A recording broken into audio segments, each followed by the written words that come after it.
अस्सलामुअलैकुम रहमतुल्लाहि व बरकातुहू। आज हम बात करेंगे म्यूज़िक के हवाले से। बात अपने सफ़र से शुरू करती हूँ। मैं म्यूज़िक की बेहद शौकीन थी। तो मुझे कहता था कि देखो गाने मत सुनो, ये सख्त गुनाह है। मैं उसकी बात को जल्द सुन के निकालने की कोशिश करती थी। कानों में हैंड फ्रीज़ लगाती थी और म्यूज़िक सुनते हुए मैं सोती होती थी। इन्नल्लाह गफूरुर रहीम। अमूमन ऐसे होना जैसे घरों के काम करना, तो कहना भाई मेरा तो म्यूज़िक के बगैर गुजारा ही नहीं, मैं तो म्यूज़िक के बगैर काम ही नहीं कर सकती। किसी ने बात करनी तो उसने कहना मैं तो ख़ुद म्यूज़िक की बहुत शौकीन हूँ, मेरा तो म्यूज़िक के बगैर गुजारा ही नहीं है। तो फ़ौरन उससे बढ़ के बात करनी कि भाई मैं तो जब काम करती हूँ ना, तो मैं तो म्यूज़िक लगा के काम करती हूँ, इससे तो मेरा काम बहुत अच्छा होता है। मैं तो जब कुछ स्टडी करती हूँ तो म्यूज़िक लगा के करती हूँ, इससे मेरी स्टडी बहुत अच्छी होती है। जो मोमिन होता है ना, अल्लाह सुब्हानो तआला तन्हा नहीं छोड़ता उसको कहीं भी। तो वो म्यूज़िक मुझे तकलीफ़ देने लग गया। जैसे मैंने एकदम से कोई गाना सुनना तो उसके उस गाने के लिरिक्स में या म्यूज़िक, तो वो मुझे एक अजीब सी तकलीफ़ होनी। तो मैंने बाइकआउट करना शुरू कर दिया कि मैंने एक बात सुनी, अगर कोई एक ज़िक्र थाम लो।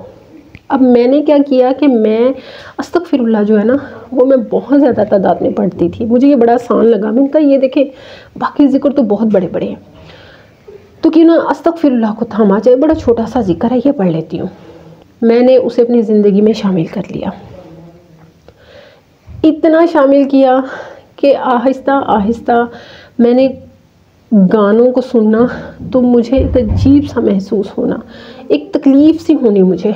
तो मैंने गानों को सुनना बंद कर दिया, रात को सुन के सोना ख़त्म कर दिया। हती के मेरी ज़िंदगी में आज वो स्टेज आ गया है, कहीं गाना लगा हो मैं सुनती हूँ तो मुझे इस तरह से लगता है जैसे किसी ने शीशा पिघलाकर मेरे कानों में डाल दिया हो।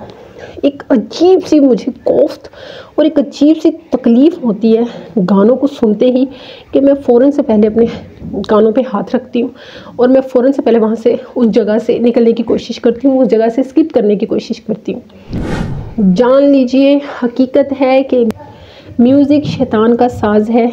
म्यूज़िक जहाँ भी होगा शैतान वहाँ हर तरह की अजारादरी का इख्तियार पा लेता है, ये याद रखिएगा। और ये इख्तियार हम खुद शैतान को देते हैं, हम खुद उसे सौंपते हैं। किसी को भी रास्ता देना है ना, कोई चोर होगा ना, हम उसको बेहतरीन रास्ते देंगे तो वो बड़ी आसानी से अंदर आएगा। तो इसी तरह ये वो चीज़ें हैं जिनके ज़रिए से हम शैतान को खुले रास्ते देते हैं और उसके लिए आसानियाँ पैदा करते हैं। म्यूज़िक आपके और जिन्नात के राब्ते बनाने में अहम किरदार अदा करता है। ये चीज़ मैंने अपनी ज़िंदगी से सीखी है और ये मेरे अपने पर्सनल तासुरात हैं कि म्यूज़िक सुनने से मैंने बहुत सारी ऐसी चीज़ें देखी सुनी जो कि किसी को बताई जाती है तो वो हकीकत ना मानता। बेशक जो म्यूज़िक है वो आप पर जिन्नात को और शयातीन को मुसल्लत करता है, ये तो हकीकत है ना, इससे आप मुंह नहीं मोड़ सकते। हदीस मौजूद हैं जिनमें नबी पाक ने गानों की आवाज़ सुनते हुए अपने कानों पे हाथ रख लिए थे। जब नबी पाक ने इसको सुनने से मना फरमा दिया है तो आप हुज्जतें क्यों तलाश करते हैं? आप क्यों रास्ते तलाश करते हैं कि हाँ है, ये है, वो है? कुछ भी नहीं है। मैंने पिछले दिनों एक वीडियो देखा, उसका इलाज किया जा रहा था और डॉक्टर्स ने उसका ऑपरेशन किया। वो बाकायदा सिंगिंग कर रहा है और उस सिंगिंग में वो इतना होश हो गया कि उसे पता ही नहीं चला कि उसका ऑपरेट हो रहा है। और मैं हैरान हूँ कि ये तो आपके लिए लम्हा फ़िक्रिया है कि आप किन चीज़ों की तरफ कैसे सुकून पा रहे हैं।